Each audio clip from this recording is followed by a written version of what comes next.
Engineers spend billions making planes stronger, safer, more reliable. But there are parts of every single aircraft, parts that engineers deliberately made weak. And if those parts ever become too strong, the plane becomes far more dangerous. This isn't a design flaw. It's not a mistake engineers overlooked. It's one of the most brilliant and counterintuitive safety systems ever built into a machine. It's called a structural fuse. And by the end of this video, you'll never look at an airplane the same way again. Because once you understand how this works, you'll realize it's hiding in places nobody talks about.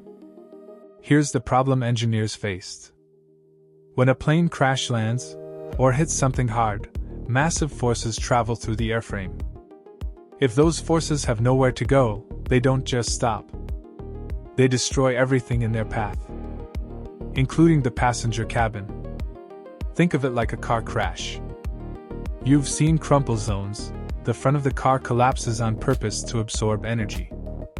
If the entire car were made of solid steel, the impact would kill everyone inside instantly. Planes face the same problem, but at a completely different scale. A Boeing 777 weighs 350 tons at takeoff. Its engines weigh 7.5 tons each. If one engine catches fire and stays attached to the wing, the fire spreads. The fuel ignites. The wing goes. The plane goes. So engineers ask the question nobody wants to ask. What if we designed certain parts to fail, in exactly the right way, at exactly the right moment? The answer was the fuse pin. A fuse pin is a bolt, designed to break. On most commercial jets, the engines are attached to the wing with a set of these calibrated bolts.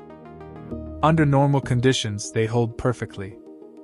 But if the engine catches fire, or takes a critical impact, the fuse pins shear off cleanly. The engine falls away from the plane. That sounds terrifying. But here's what actually happens. The fire source is removed. The fuel lines disconnect automatically. The wing survives. The passengers survive. United Airlines Flight 232 in 1989. Engine disk exploded. The debris should have destroyed the plane instantly. But the fuse system contained the damage enough that 185 of 296 people survived a completely uncontrolled crash landing. The pin broke. The plane, mostly, didn't. But fuse design doesn't stop at engines. Landing gear. Designed to shear rearward and downward on hard impact, not punch through the fuel tanks directly above them. Overhead bins. The latches have a breakaway force threshold. Above a certain G load they open, or the entire bin detaches, rather than becoming a 50 kg projectile aimed at passengers' heads. Seat floors. The floor rails in commercial aircraft are designed to deform in very specific ways to keep seats upright at 16 G, survivable, while absorbing energy. Windshields. Multi-layered. The outer ply is designed to take bird strikes. The inner ply holds even if the outer shatters.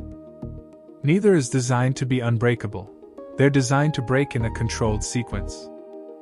Every failure mode is engineered. Nothing is left to chance. Here's where it gets genuinely strange.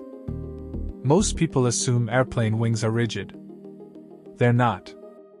The Boeing 777X wings are tested to flex over 7 meters upward before failing. That's nearly 90 degrees. The wing essentially folds toward the sky. Why? Because a rigid wing would snap clean off in turbulence. By flexing, by being designed to bend almost to breaking, the wing absorbs energy and springs back. But here's the twist. Engineers don't just test how strong the wing is. They test exactly how and where it will fail when it finally does. They need to know the failure mode before the plane ever flies. Because a wing that fails unpredictably is infinitely more dangerous than one that fails on schedule. But what happens when a structural fuse doesn't work as designed? In 1996, A ValueJet DC-9 crashed into the Florida Everglades. Oxygen generators in the cargo hold, improperly stored, ignited. The fire burned through the floor. The floor fuse system worked, it deformed to protect passengers. But the fire was too intense, too fast. The floor gave way entirely. The plane went down in 11 minutes. The fuse system bought time. Not enough time, but time. This is the brutal truth about structural fuses. They are not designed to save you from every disaster. They are designed to save you from disasters that would otherwise be unsurvivable in seconds, by turning them into disasters that might be survivable in minutes.